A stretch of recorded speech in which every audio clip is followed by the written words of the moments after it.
So again, sorry about missing last week. I was ready, but the other part of my body was not. So we'll go to Revelation chapter 10. Not that Revelation is easy. If you think about the book of Revelation and trying to understand it, I think in a general word, people would say it's difficult. But as we push through 10 and get into 11 specifically, things get a little more difficult. And so we're just going to slaughter our way through here. And I'll be interested in your comments on several things. So what I'd like to do is read chapter 10 just to give us an overview picture of what's going on. And then we'll go back and break it down, okay? So starting with Revelation chapter 10. And then I saw another mighty angel coming down from heaven. He was robed in a cloud with a rainbow above his head. His face was like the sun and his legs were like fiery pillars. He was holding a little scroll which lay open in his hand, and he planted his right foot on the sea and his left foot on the land. And he gave a loud shout like the roar of a lion. And when he shouted, the voices of the seven thunders spoke. And when the seven thunders spoke, I was about to write, but I heard a voice from heaven say, "Seal up what the seven thunders have said, and do not write it down." And then the angel I had seen standing on the sea and on the land raised his right hand to heaven, and he swore by him who lives forever and ever, who created the heavens and all that is in them, the earth and all that is in it, and the sea and all that is in it. And he said, "There will be no more delay. But in the days when the seventh angel is about to sound his trumpet, the mystery of God will be accomplished, just as he announced to his servants, the prophets." And then the voice that I had heard from heaven spoke to me once more. "Go, take the scroll that lies open in the hand of the angel who is standing on the sea and on the land." And so I went to the angel, and I asked him to give me the little scroll. He said to me, "Take it and eat it. It will turn your stomach sour, but in your mouth it will be as sweet as honey." I took the little scroll from the angel's hand and I ate it. It tasted as sweet as honey in my mouth, but when I had eaten it, my stomach turned sour. And then I was told, "You must prophesy again about many peoples, nations, languages, and kings." All right, that's a bunch. And a lot of things there that would not be normal in the United States culture. So we got to back up in history, again, as we've tried to do throughout this whole process of looking at this book. I want us to continually go back and see what similar pictures have we seen in the Old Testament. There has to be things there that we need to pull forward into Revelation so that we can understand it better. So let's go back and start over and just say that, so this vision that John is given, this is going to be his longest vision in Revelation. It covers a lot of chapter 10 through 12. And this is also the longest interlude or break in the trumpets. And so every time we've had a break, we have said that the purpose of the break was to show or to give people time, which was evidence of God's mercy. So Lord's saying, "Hey, here's another chance. Bend the knee to the king. Here's another chance. Bend the knee to the king." But the overall picture of Revelation tells us what happens. He's rejected, he's rejected, he's rejected, right? Okay. So I want us just to hang on to that as we go. So, back to verse 1. Then I saw. When you see that section, "I saw," that tells us that we're starting a new vision or a change in that vision, okay? And what did he see? He sees an angel.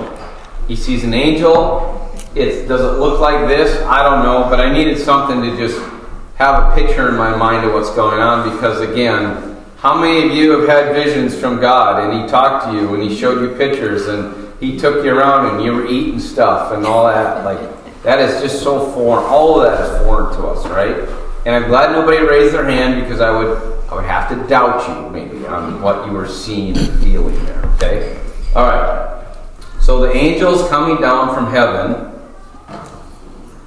And what does it say? It says he was robed in a cloud. So when we see that, he was robed in a cloud, what other context in the Bible have we seen that? What's the purpose of this cloud? And again, we need to be careful how we're picturing this, because as we walk through here, many times he'll see a picture of something that will make sense, and then he'll see a picture of something that he'll say, well, it was like this.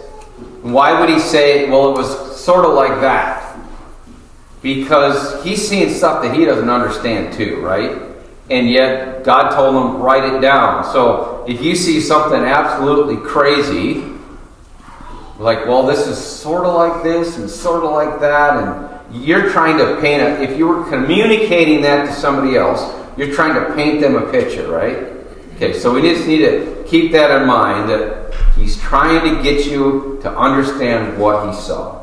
So, the first part that he brings up is this part about a cloud. And so, we've seen Jesus in a cloud in Revelation 1:7. Is this Jesus here? Anybody say yes or no? Anybody feel strongly about it? I'm going to say no. Why do I say no? Because it says an angel. It's an angel. Okay, so I'm just going to be a simple thinking guy, and I'm going to say he said it was an angel. I'm going to take him at that. Okay, but let me just throw a couple snags in that for you as we move forward here. Okay. So is this Jesus? No, I think it's an angel. It says like the other, and so previous to this passage, we've seen angels too, right? Okay. So just as a side note, the word angel means messenger, and so that helps me put things into context.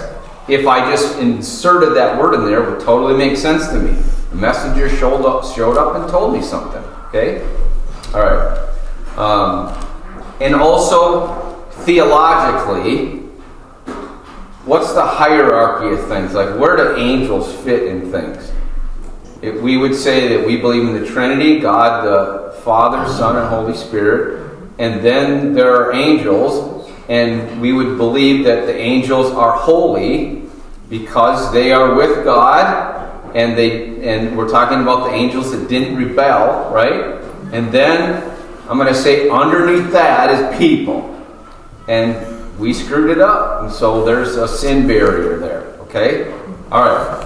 We also would understand angels to have some power, right? They can do things that we can't do. And they can circulate in a dimension that we cannot. Right? Okay. Just to get context. Couple references to throw out for you. Revelation 4:3 talks about a rainbow appearance.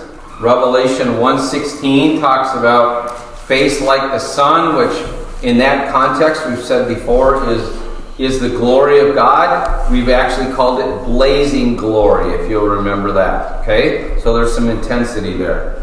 And then in Revelation 1:15 we saw the picture of the feet of pillars. So we've seen these things before, I guess is what I'm getting at. So Jesus is definitely not an angel, but in the Old Testament he was called the angel of the Lord. Okay? So just to kind of put a little twist in your thought process, we've seen that in the Old Testament in Genesis, Exodus, Judges, Daniel, and Isaiah. So I'm not just pulling this out of one reference. There's a bunch of them, okay? That's where the word messenger would come in. Yes. The messenger of the Lord. Yeah, and so who was and is the ultimate messenger? Jesus Christ. Okay? Very good. That's jumping right out of my notes. So, in Revelation, we don't see Jesus until chapter 19. Also, in the New Testament, Jesus is depicted as the king, not as an angel. Okay, so we would throw that out as evidence for our case being right. Okay, in our thought process there. All right. So then, just another note or question: is this the archangel Michael, because it says mighty angel, or compares it to a mighty angel. I don't know. All right? And that his name means who is like God. Now the interesting part of that is that we just talked about the descriptions. John's trying to describe what this angel looks like. And the descriptions are not unsimilar to how he was just trying to describe his interaction with Christ. And the glory and the rainbow colors and things like that. Okay, so I'm just showing you the similarities in, I'll call it heavenly beings versus, how we look after we shampoo our hair. It's not that glorious, okay? All right. It's interesting that whether the glory that shines, whether it's from the angels being with God, and I'm going to say the glory rubbed off on them. Does that make sense? Where have we seen that in the Old Testament?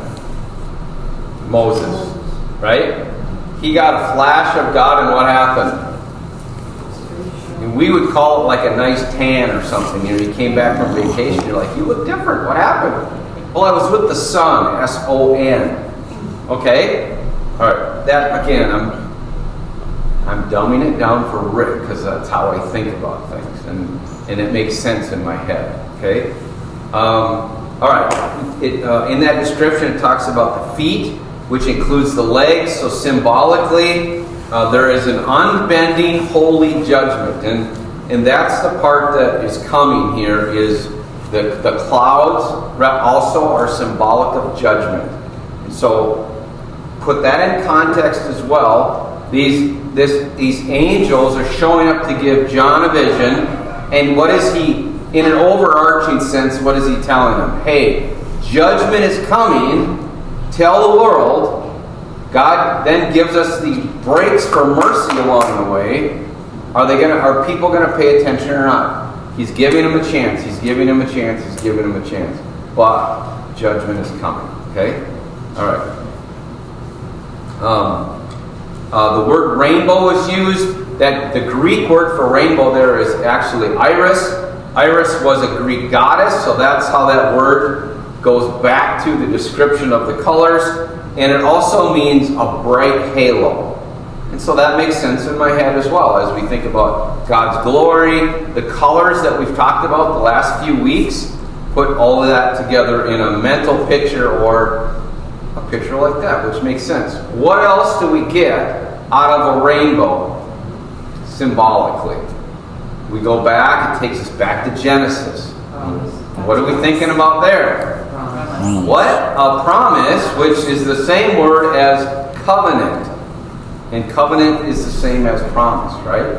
And so, what is God's promise to those who bend the knee to the King?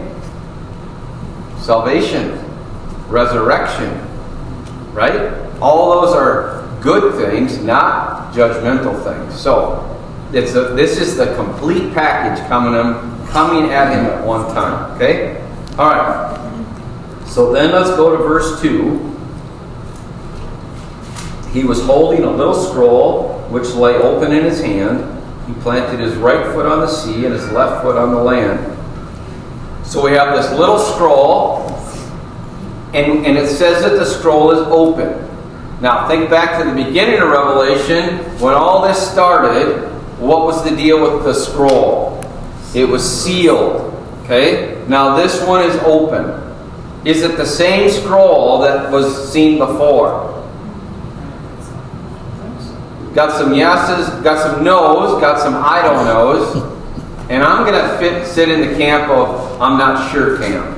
Okay? Alright. I would say it could be, but then you've got some things going on there with sizing, and does that really matter? I'm probably not, so I'm not excited about that, but I just want you to see that this scroll is open, okay? And then also, because we know what's about to happen here, that he's going to eat it, right? Well, it's got to be small enough to eat. Okay, now try and straighten this out in your head, because this angel is big or little? I mean, I would picture him as big. How big? mean, just for fun, tell me how big. He's mighty. You could be little and be tough, right? Oh, yeah, I suppose. But if it's but mighty also does paint you a picture of someone who's big. So big people typically are stronger, right? How big is he? I think he's tall. Okay, how tall? Like, if I saw him in this room, he'd be almost to the ceiling. He'd be just overwhelming Okay. to see him. I mean, I see him as like 100 feet tall. Yeah. Is that right? I don't know. But he's got 1 foot on the land and 1 foot on the sea. Now, I can do that at the lake if I'm really careful and there's not a boat coming by, right? All right? But big. Okay, so then how small is a small scroll in a hand that's as big as this table?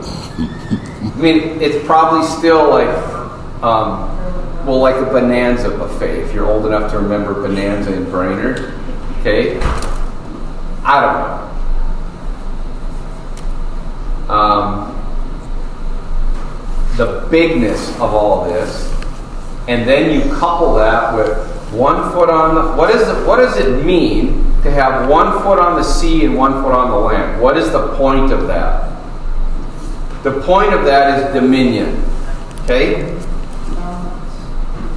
Dominion over what? Both the land and the sea. Okay? And this was kind of a fun little thing that you probably already know, but I enjoyed this piece. So, a couple things. Is there anything left to have dominion over on earth if you have dominion over the sea and dominion over the land? I got it covered. Okay?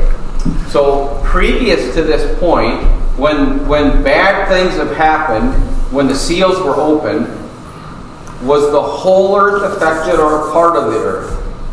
When they were specifically calling things out, it was, well, a quarter of the earth got this, or a third of the earth got this. Now at this point, God's saying, I have dominion over the whole entire thing. Okay? So there's a change there.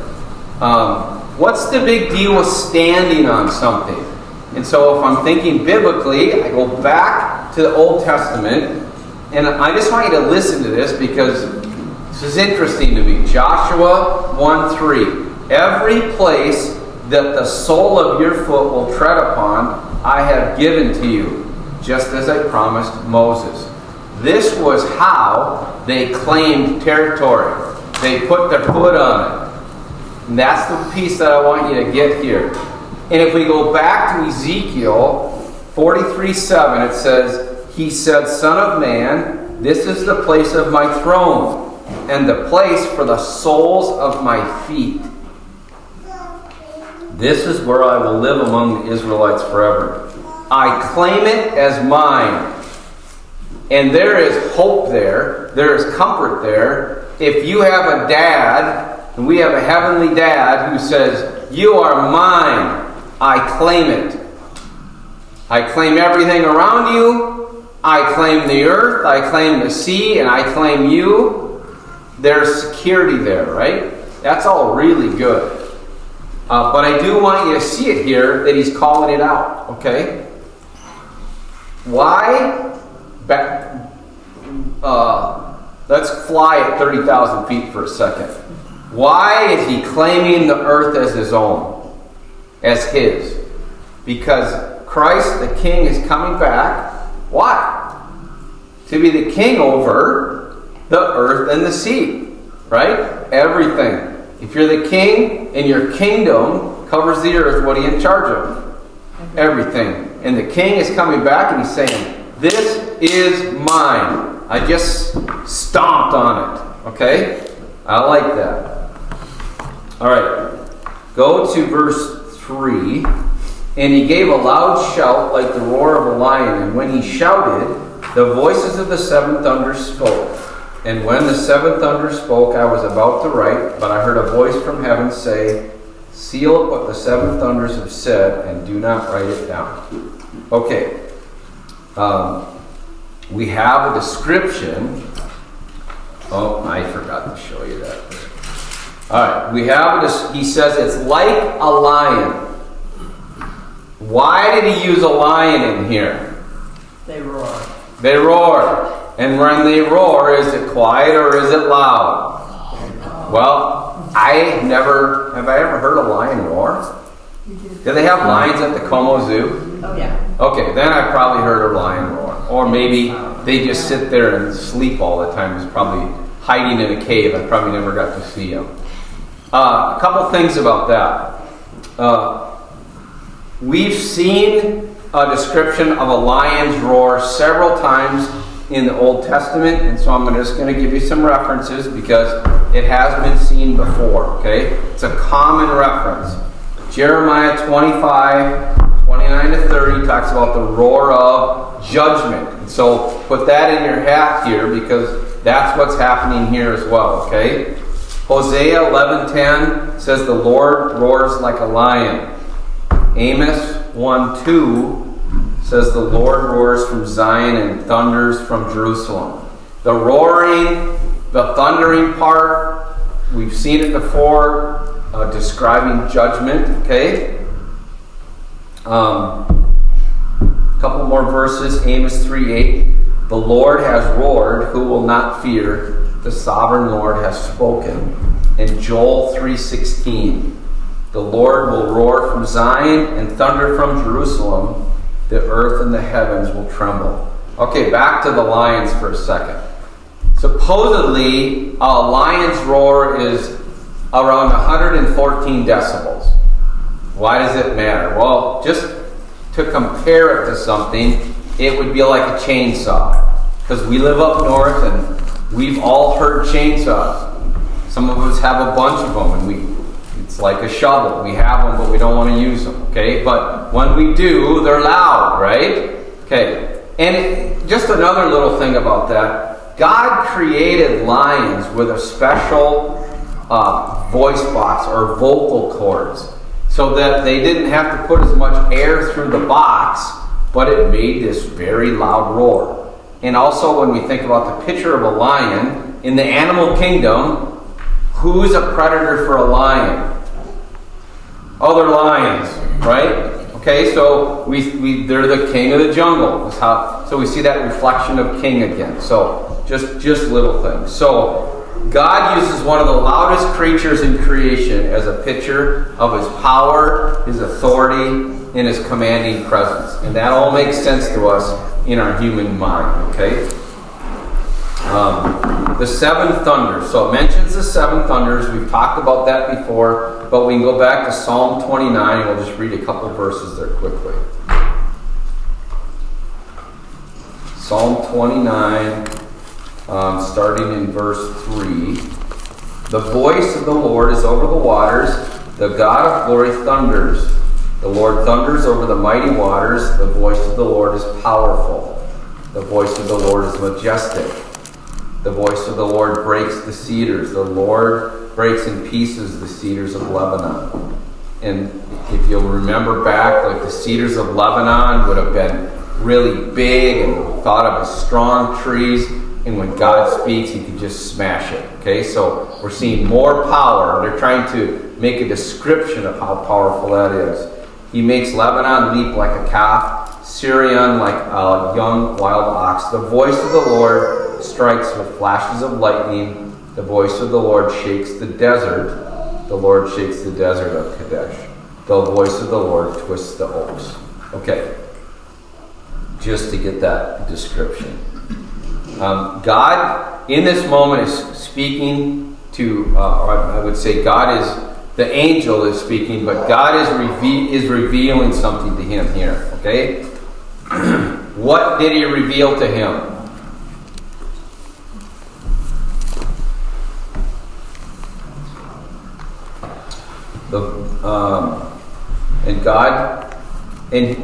And he gave a loud shout like the roar of a lion, where he shouted, the voices of the seven thunders spoke.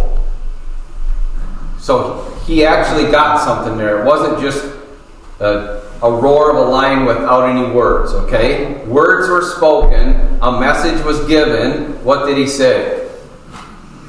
There will be no more delay. Okay, and what was the message? So that's important. This is very important because he's saying, hey, when this interlude is over, we're going to get after it here. My patience has come to its end. And what else? What did he tell him? He said, don't write it down. John's been writing stuff down for 10 chapters. Doing as he's told. Getting the message down. And now all of a sudden he says, oh, don't write that. Yeah, so what did he say? I don't know. I don't know what the message was. Okay? And so we're going to leave that alone because sometimes God just doesn't want us to know. And in biblical terms, we call that a mystery. Okay? Alright, so let's keep going here. He tells him, don't write it down, and then we go to verse 5. Then the angel I had seen standing on the sea and on the land raised his right hand to heaven. So I just want us to make a mental picture. Here's this really big, mighty, tall angel, and he raises his hand to the heavens, and he makes an announcement. Okay? And he swore by him who lives forever and ever, who created the heavens and all that is in them, the earth and all that is in it, and the sea and all that is in it, and said, there will be no more delay. Okay. Did he miss anything in terms of, I claim this? He took care of upstairs, he took care of the land, he took care of the basement. Call that the sea, okay? He's got the whole house covered here, right? All right? Just a reference on the Old Testament in terms of oaths.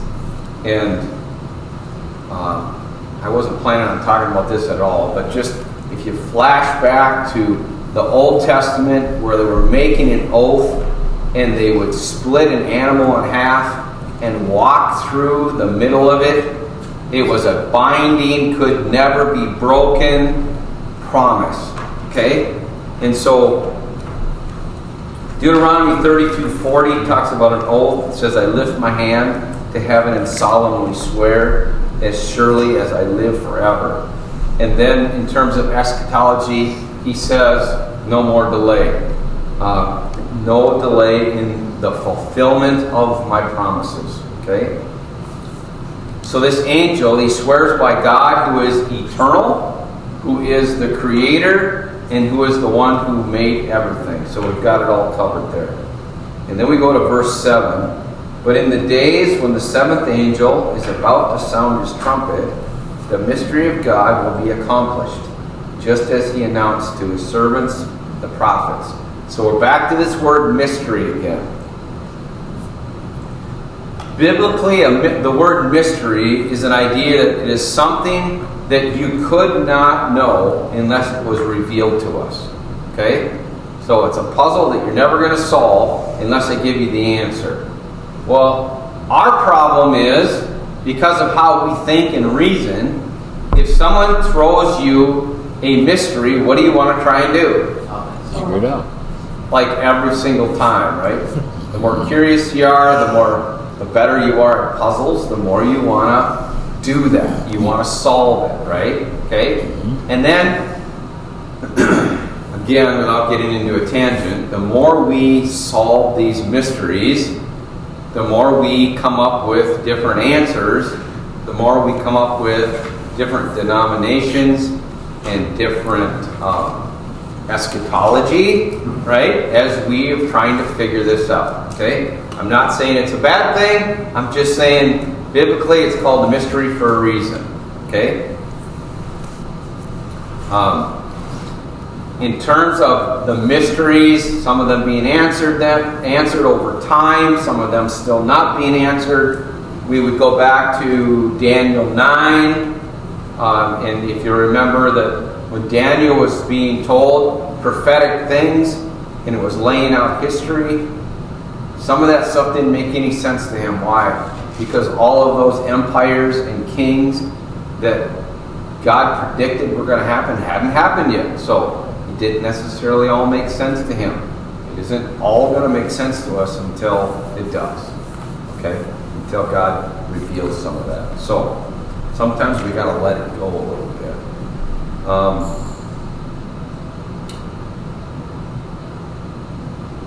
Amos 3:7. Surely the sovereign Lord does nothing without revealing it to his servants, the prophets. I want us to keep that in mind because the Old Testament is full of prophecy. God says, this is what's going to happen.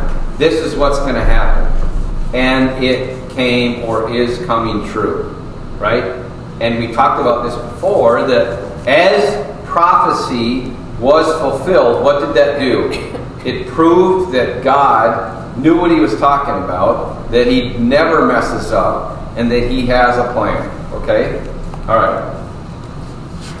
I'm going to read a little piece from Romans 16:25. Now to him who is able to establish you in accordance with my gospel, the message I proclaim about Jesus Christ, in keeping with the revelation of the mystery hidden for long ages past, but now revealed. So think about Old Testament, said there's going to be a Messiah, and he's going to come. Now we're in the New Testament, and what had happened? Christ had come, okay? And made known through the prophetic writings by the command of the eternal God, so that all the Gentiles might come to the obedience that comes from faith. To the only wise God be glory forever through Jesus Christ. Amen. And so just an example of the Old Testament prophecies coming true. Now we're in a spot where there's still prophecy that has to come true, right? We're not to the end, but we don't know everything. Okay? All right. So now we come to this spot in Revelation, and God says, God's not any longer going to be silent. Christ will come back to earth. Satan's going to get the boot, and the kingdom's going to be set up. Christ will be lifted high. He will be glorified here. The curse will be lifted. So we're going to see a change here. All right. One more spot I want you to look at. Malachi 3.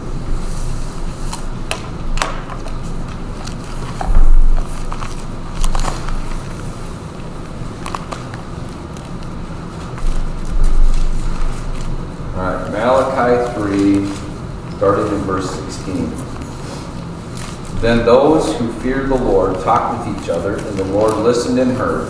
A scroll, which is interesting to me that that's thrown in here as well, but a scroll of remembrance was written in his presence concerning those who feared the Lord and honored his name.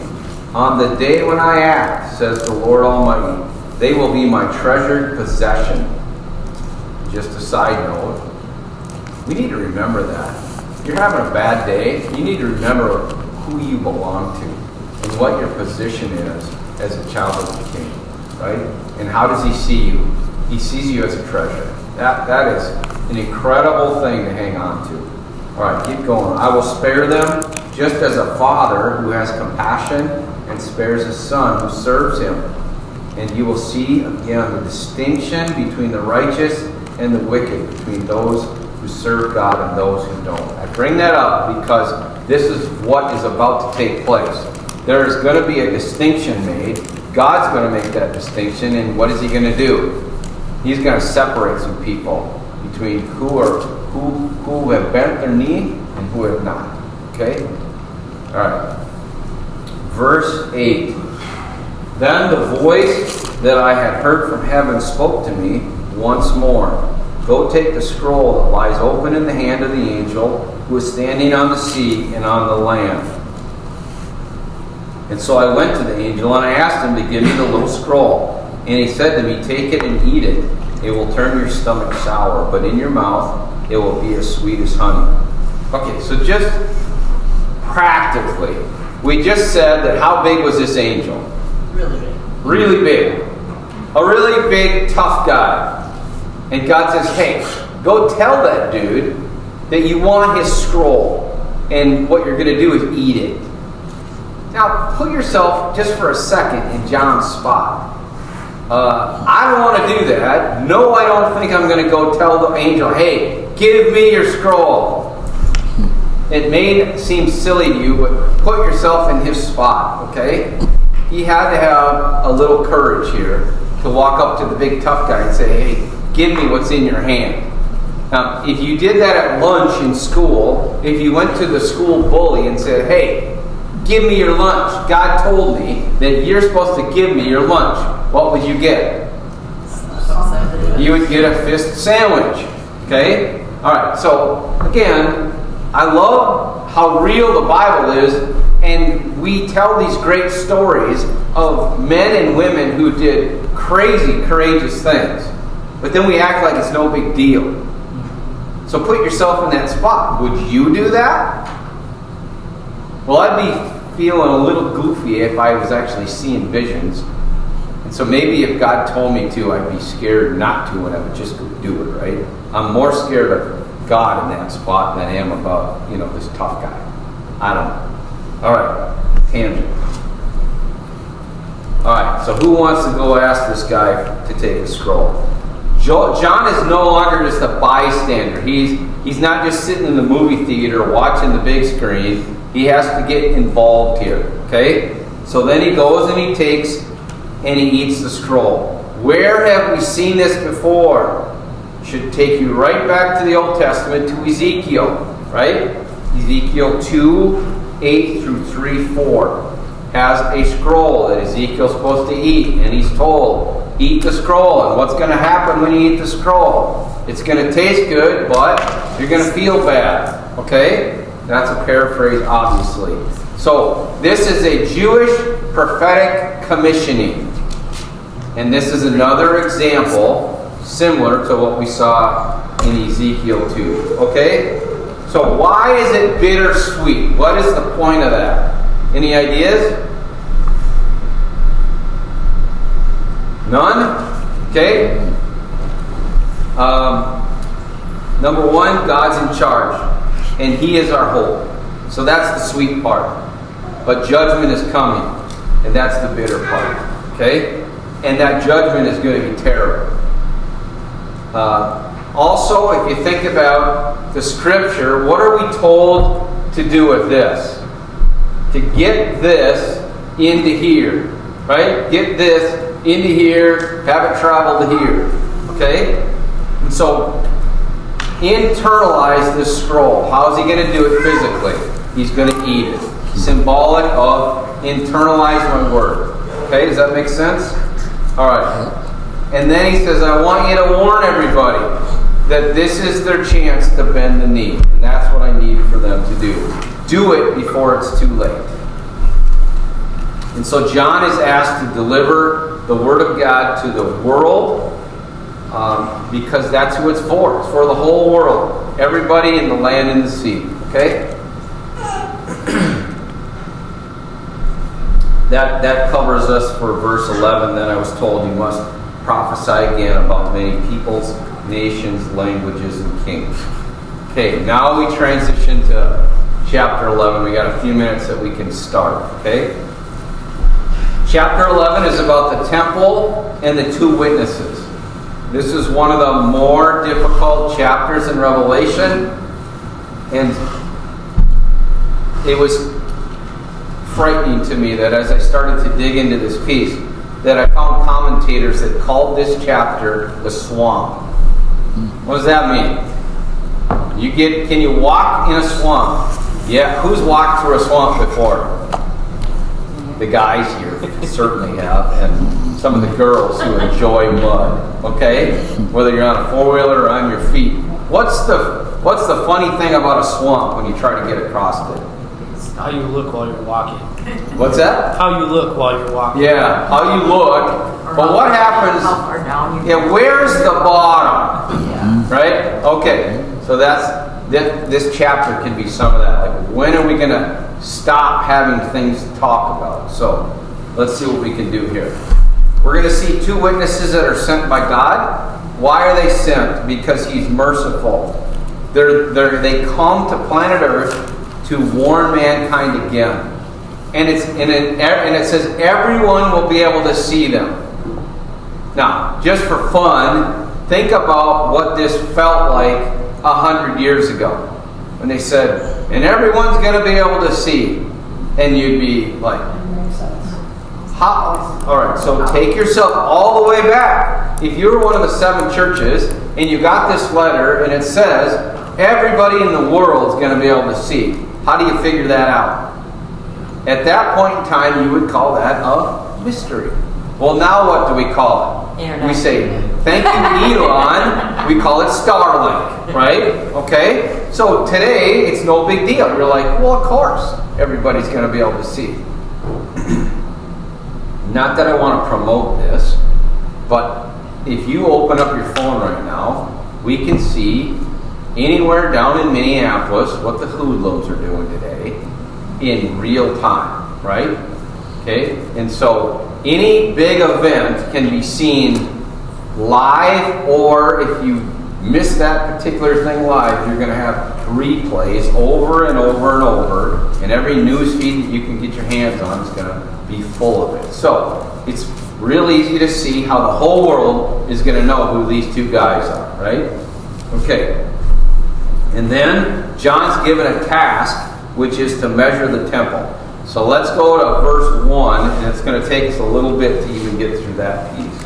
I was given a reed like a measuring rod, and was told, go and measure the temple of God and the altar with its worshipers. Does that seem too hard? Not really. Pretty straightforward. Okay. Let's talk about the word reed. Okay.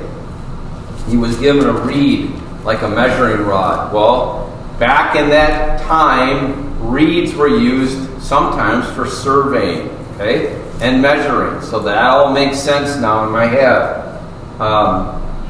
This particular, or I would just say this.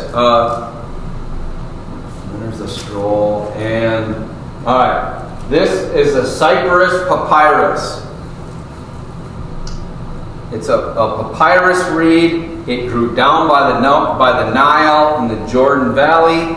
It produced these huge, thick roots, and then these stems would come out of it. And they would use all of that, like the root part that was beefier and heavier, they would use for handles on things. And then this stem part would be used for everything from making baskets to the sturdy stuff would be walking stick and measuring rods. The smaller ones would be used for writing utensils like a pen, and they would cut it off at an angle so it would have a tip on it so you could write with it.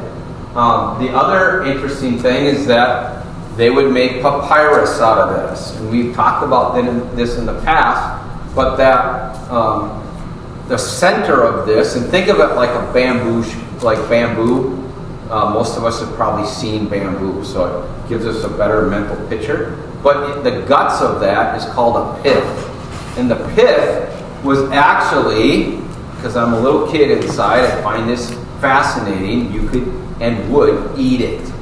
So this makes more sense in my head, like eat the scroll. Well, that seems odd, like I would get in trouble if I would eat paper in school, right? Well, eat the scroll. Well, this papyrus was actually edible, and you could eat it raw or you could eat it cooked. And then they figured out how to make writing pages out of it after that, okay? All right. Again, Ezekiel 3 talks about the Son of Man, eat what's offered to you, eat the scroll. And then in Ezekiel 40, this reed or rod is used to measure the temple there as well. So we've seen it in the Old Testament, and now we're seeing it in Revelation as well. Okay? A couple things about the measuring piece. So the reed equals about 6 cubits. And we said before that a cubit is from your finger to your elbow. And so this measuring rod is about 9 feet long for those of you who like to measure things. Okay? All right. Just a couple things about this reed grass and the reed itself. In Hebrew, it's called quanah, and it can refer to many different types of reeds. So we've described several different ways that they used it, whether it was in construction or writing materials, writing instruments. They also used it for musical instruments as well. So it had a whole bunch of uses. But then if you think back to the Old Testament, and we think about baby Moses, and what did his mom do? Built a little basket that would float in the Nile made out of this same stuff, okay? And they would actually build boats out of it sometimes as well for big kids, okay? And a couple other types of meanings. Ezekiel 29:6 talks about this reed in reference to Egypt, and talks about it swaying. And in that particular sense, there's no strength there. We would think about it swaying in the wind. And then we go back to the New Testament, and there's a spot where Jesus talks and gives a description about John, and he's telling, I believe, the Pharisees, and he says, are you going to go out and see and look for a guy who's basically swaying in the wind? What do we know about John the Baptist? Did John ever flex like, oh, maybe we won't talk about your sin in this spot, or maybe, we can be friends even though you think that Jesus Christ isn't real, and think, what would John do? He would be very rigid, okay? And so that was a rhetorical question by Jesus, okay? But again, back to this reed thing.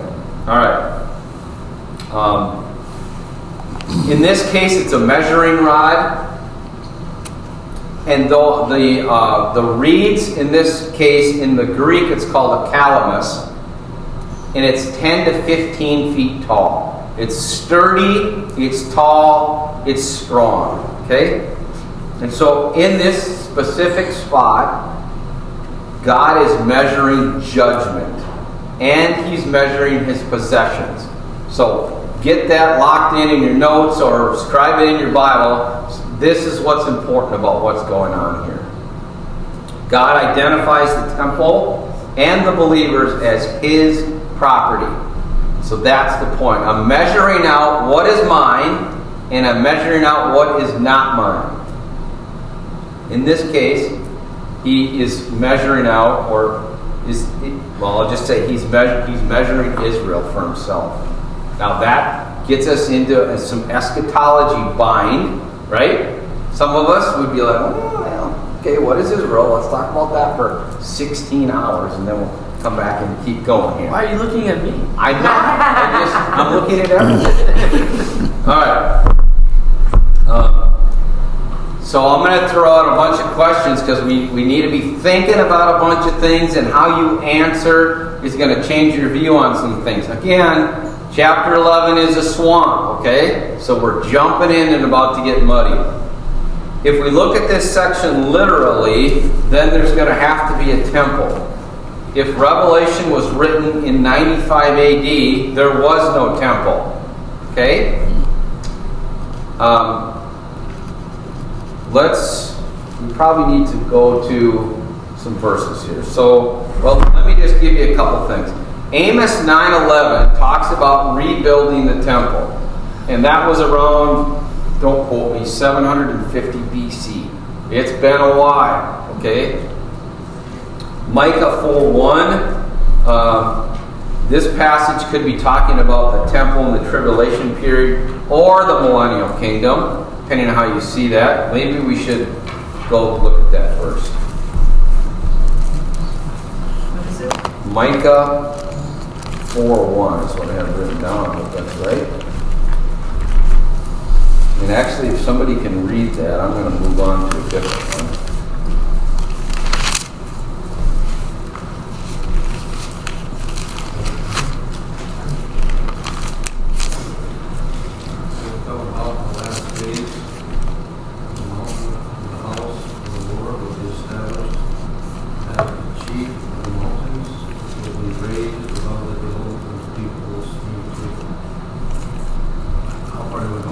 Just that one verse. Yeah. I couldn't hear you very well. Did it make sense? Yeah. Maybe read it one more time loud. Okay, louder. Yep. And it will come about in the last days that the mountain of the house of the Lord will be established as the chief of the mountains. It will be raised above the hills, and peoples will stream to it. Perfect. Okay. So this temple is going to be back. There's a spot in, so he read that piece. Is that the temple that was 2nd AD? Is that the temple that is going to be rebuilt? Is that the temple in the millennial kingdom? Just something for you to think about. Okay? All right? Well, if you read the whole section to 5, it sounds like it's the end one Yep. instead of just that one. Yep, I would agree. But there's people that wouldn't agree. But you're taking it out of context. Maybe, yep. Let's see, let me read to you Zechariah 6. And then if somebody else could grab Haggai 2:9. Haggai 2:9. Zechariah 6:12 is what I'm going to read to you. Tell him this is what the Lord Almighty says. Here's the man whose name is the branch, and he will branch out from his place and build the temple of the Lord. It is he who will build the temple of the Lord, and he will be clothed with majesty and will sit and rule on his throne. And he will be a priest on his throne. Okay? Anybody else get that the Haggai reference looked up?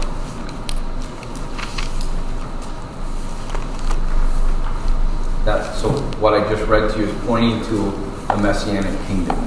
That's in my interpretation of that. Okay? Anybody else got that reference? Haggai 2:9 talks about the glory greater than the last temple. Okay? So just a synopsis of that. All right? Okay.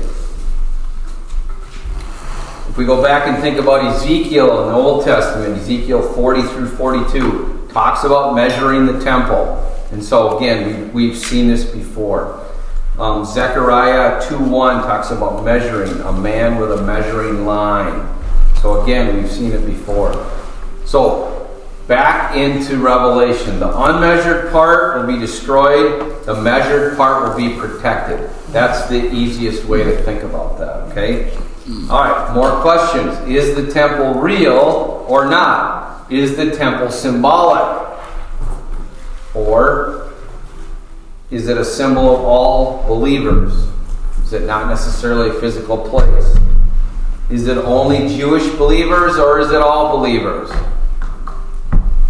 If you have answers, feel free to throw them out. Pardon? Well, I mean, John's in, his vision is in heaven, right? The temple is in heaven.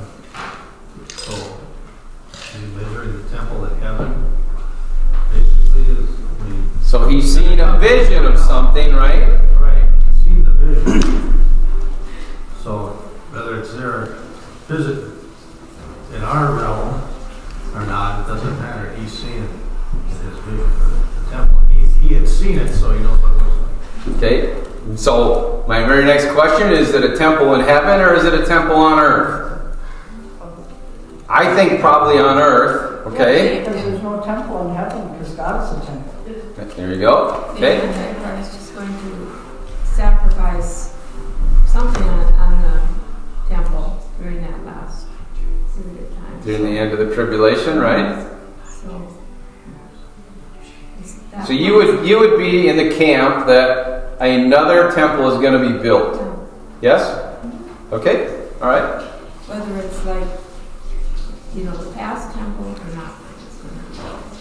The past what? Well, the ones that have been destroyed, it may not be just like that. I mean, it does give us measurements and stuff. So it doesn't have to be identical, But is it's a what you're temple. saying. Yeah, okay, all right. Is this a future temple or the temple from 70 AD? So if you think that Revelation was written in the 60s, then what would you say? Hey, it's laying it all. It's not complicated, guys. It was wrote in the 60s. The temple was here. He's giving you a description, right? And were there sacrifices done blasphemously in the temple by the conquering Romans? Yes. Something that actually But happened. You have many things that have a certain time frame being fulfilled there, but a future possibility or a future Yes. prophecy. Yep. Yep. in the same, the same years. It's very fun to me, and when I say fun, it causes consternation in people that there's all these things that have happened, and you say like, look at this. Here's a picture of something, and again, I'm just giving you my thought on it. You guys feel free to dig in. I'm open to all that, but it's always fun to me to say, hey, look at what happened right here, a time and place. This was terrible. Guess what? You think that's bad? Take that description and put it over here. Holy smokes. And again, and again, and again. All that is just fascinating to me. So, remember, we're in the swamp now, okay? So we're just digging through all this. The Ezekiel temple would be a future temple. A preterist view would be, we see this as the temple from the time of Christ, and a prophecy of the 70 AD description. And it lays it out pretty nicely, put it that way. Okay? The description that is given there lays out perfect? I suppose I could use that word. Pretty perfect in terms of actual history. So all that's fascinating to me. 2 Thessalonians 2:4 talks about a seat in the temple. And you would need to be in a physical temple in the tribulation period if we see it that way. All right. Is there another temple built? Would animal sacrifice be acceptable to God if that was true? What do you think about that? I got some no's, I got some moos, did anybody say yes? Because I wouldn't mind if you're in that position either. All right, real quick. One answer to that, if the temple is rebuilt, and Jewish people have been running back to Israel in droves, right? And so, what are the Jewish people looking for? The Messiah. And they think that the temple has to be there for their Messiah to be in that temple, right?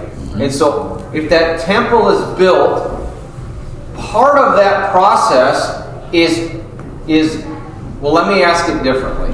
Today, if you're a Jew in anywhere in the world, are you doing daily sacrifices?